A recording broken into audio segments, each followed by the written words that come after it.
दुर्गा देवी ने अर्जुन को थप्पड़ मारते हुए कहा, तुमने अहाना के साथ बहुत गलत किया है और वकील ने तुम दोनों का तलाक करवा दिया है।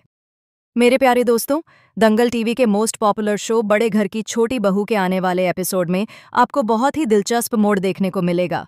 आगे बढ़ने से पहले अगर आप अहाना के फैन हैं तो चैनल को सब्सक्राइब जरूर करें।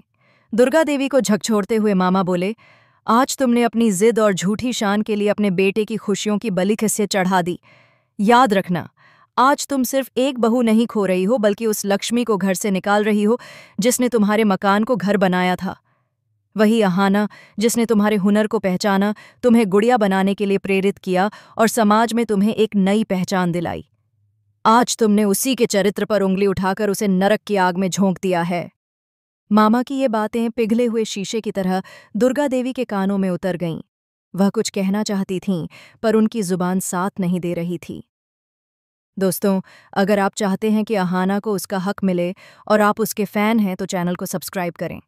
मामा की फटकार और कोर्ट की कार्यवाही के बाद जब दुर्गा देवी हवेली लौटीं तो वह आलीशान घर उन्हें किसी भूतिया महल जैसा लगने लगा। हर दीवार, हर कोना अहाना की हंसी की गवाही दे रहा था। हॉल में रखा वही सोफा जहां बैठकर अहाना उनसे दुनिया जहान की बातें किया करती थीं, आज खाली पड़ा उन्हें मुंह चिढ़ा रहा था। दुर्गा देवी को याद आने लगा कि अहाना के आने से पहले उनकी जिंदगी चूल्हा चौका और जिम्मेदारियों के बोझ तले दबी हुई एक मशीन जैसी थी। अहाना ने ही उन्हें समझाया था कि सास होने से पहले वे एक इंसान हैं। उसी ने उनकी बनाई गुड़ियों की प्रदर्शनी लगवाई थी। पश्चाताप की एक ठंडी लहर उनके शरीर में दौड़ गई। घर में मातम जैसा सन्नाटा था। रसोइये से लेकर नौकर तक सब उदास थे। तभी घर की बाकी तीनों बहुएं, जो अक्सर सास के डर से सिर झुकाए रहती थीं, आज बगावत पर उतर आईं। उन्होंने देखा कि सासू माँ सोफे पर बुत बनी बैठी हैं। बड़ी बहू ने हिम्मत जुटाई और बोली, माँ जी, आज अगर हम चुप रहे तो भगवान भी हमें माफ नहीं करेगा। हम मानते हैं अहाना थोड़ी जिद्दी है, उसके वसूल कड़े हैं, लेकिन क्या गलती सिर्फ उसकी थी? याद कीजिए जब पीसी मोनी ने साजिश के तहत उसके जूस में नशा मिला दिया था। अहाना बेसुध थी, उसे सहारे की जरूरत थी। लेकिन अर्जुन ने क्या किया?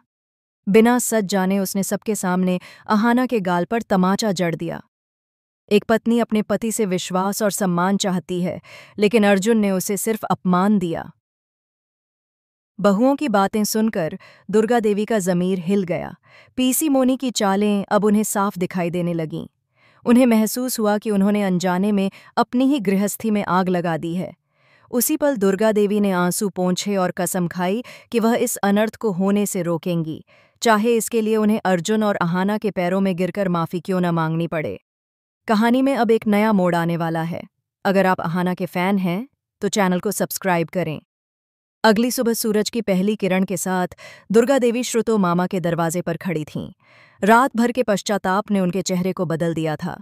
अब वहां एक माँ की ममता और एक सास का फर्ज नजर आ रहा था।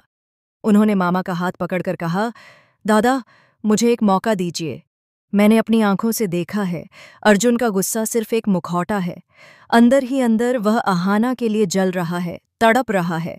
लेकिन मुझे परखना है कि क्या अहाना के दिल में भी वही मोहब्बत बाकी है। इसके लिए दुर्गा देवी ने एक मास्टर प्लान बनाया। उन्होंने अर्जुन को एक ज़रूरी बिजनेस मीटिंग का बहाना देकर शहर के मशहूर कैफ़े में बुलाया और वहां पहले से ही एक मॉडल लड़की को उसकी टेबल पर बैठा दिया, ताकि लगे कि अर्जुन अपनी नई जिंदगी शुरू कर चुका है। उधर मामा योजना के मुताबिक अहाना का मन बहलाने के बहाने उसे उसी कैफ़े में ले आए। अंदर से टूटी हुई अहाना अनमने मन से वहां पहुंची। जैसे ही उसने दरवाज़ा खोला, सामने का दृश्य देखकर उसके पैरों तले जमीन खिसक गई। अर्जुन किसी और लड़की के साथ हंसकर बातें कर रहा था, जो कि सिर्फ एक नाटक था। यह दृश्य अहाना के लिए किसी वज्रपात से कम नहीं था। उसे लगा कि जिस अर्जुन के लिए वह आज भी कोर्ट में लड़ रही है, वह उसे भूलकर आगे बढ़ गया। उसके सब्र का बांध टूट गया। आंखों से आंसुओं का सैलाब बह निकला। वह वहां एक पल भी खड़ी न रह सकी और मुंह छुपाकर रोते हुए बाहर भाग गई। दूर कोने में छिपी दुर्गा देवी ने अहाना के आंसू देख लिए और उनके चेहरे पर सुकून की हल्की मुस्कान आ गई। वह समझ गईं कि ये आंसू दुख के नहीं, बल्कि बेपनाह मोहब्बत के हैं, जो अहाना के दिल में अब भी जिंदा है। लेकिन दोस्तों, कहते हैं ना, कभी कभी दवा भी जहर का काम कर जाती है। अहाना के लिए यह सदमा सहना मुश्किल था। घर पहुंचते ही उसकी हालत बिगड़ने लगी। उसका शरीर तप रहा था, मानो बुखार ने उसे जकड़ लिया हो। वह ठंड से कांप रही थी और बेहोशी में सिर्फ अर्जुन का नाम बड़बड़ा रही थी।